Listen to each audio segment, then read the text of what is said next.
generally will eat something light, like maybe some fish before the meal, or before the game, I should say. And during the game, I very rarely eat. Sometimes like a little bit of chocolate and some coffee if I need caffeine, but it's very, very plain. Yeah, same with me, more or less. Dark chocolate I like during the games. Whatever's available, whatever's around.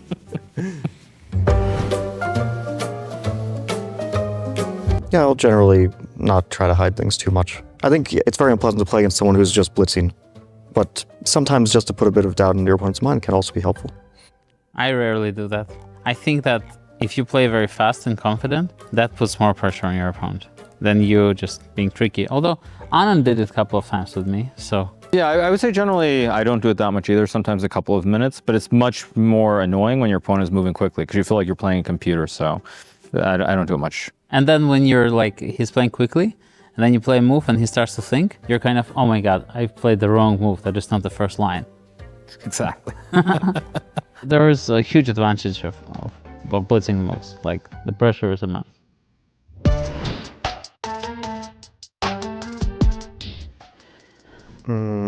King's Indian. I think if a beginner learns like the Scandinavian, can be very good. Yeah, I would also say Scandinavian. Well, I like to keep like the sport and just life separate from each other, so. Yeah, I never had an issue with that. I mean, unless the rivalry is so intense, like you wouldn't hang out with your opponent during a world championship match. But for most things, yeah, you can keep it separate. I don't know what my public persona is, so I don't know. But I would assume it is because you can't really get to know someone off sound bites or off short interviews. And also, the chess atmosphere is very different. When you see someone during a tournament or in interviews during a tournament, it's very different than when you see someone in their natural environment. Yeah, I did some training. I had a psychologist. I mean, from time to time, I read and try to analyze things. Yeah, I think for myself, I did some work also with a sports psychologist, and it was actually very beneficial because it's when I reached my highest ranking in 2015. So I think there are benefits potentially to working with a psychologist. I think it's very important to have a coach who can also help you psychologically. If you have someone who's a great chess player, but they're driving you crazy, this is the worst possible thing. It doesn't matter how good they are at chess. Yeah, I mean, I think probably everybody, when they get low on time, it's happened here or there where your hand shakes, you're unsure about a move. I think it's very common, so it's happened for me many times. I've had like tremors, like body tremors, but never in my hands. But usually that's probably like a sign that I'm crashing, like low blood sugar at that point. But that's happened. Happens with me.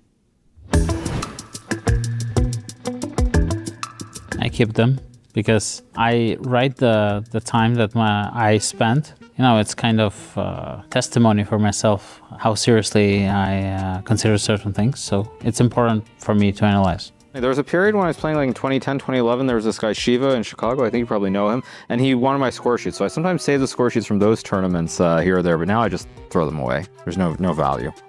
I just toss them. I don't have any score sheets. I think we're all going to say the same thing. I mean, for me, it's obviously Fischer, just because if you look at players from the past, he's the only player I don't think any of us met him. He's the only player who was probably comparable to the current top players, where he had that level, where if we played him, it would be very exciting to see how good he is. I mean, playing someone like Capablanca would be amazing, but we also would probably beat him. So I think for me, it's Fischer easily. Yeah, I would say Fischer. I think anyone before that time would be maybe a disappointment to play against because it wouldn't be super competitive. I think Fischer, like, we would be definitely favorites, but it would be very interesting. But actually, I think maybe playing Gary in his prime would also be very interesting. I would also be curious about that, just to see how it feels versus playing against modern top players. Or Karpov in his prime. Also interesting, yeah.